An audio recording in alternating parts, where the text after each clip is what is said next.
Step 2. Now we've got the shape decided upon. You got the one you like, the one you want the world to see.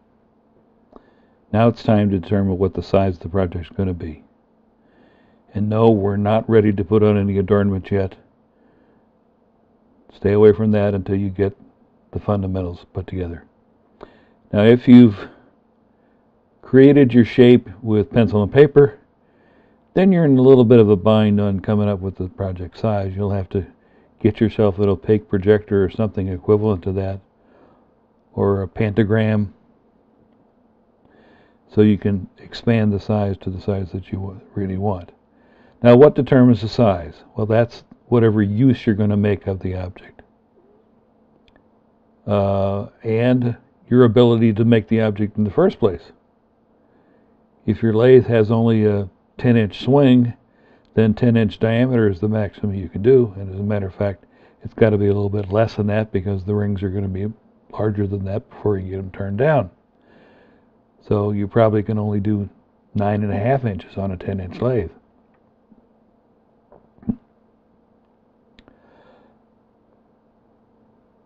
And also whatever mechanism you're going to use to flatten your rings.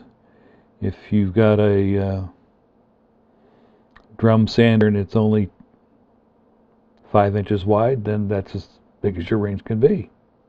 Or you'll have to figure out some other mechanism for flattening your rings. So pick a dimension that fits where you're going to use it.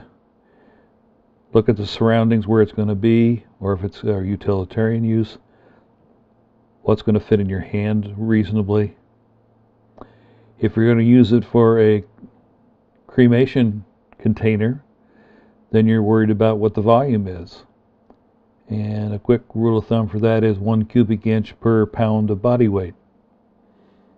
So that'll help you figure out how big you want to make the object.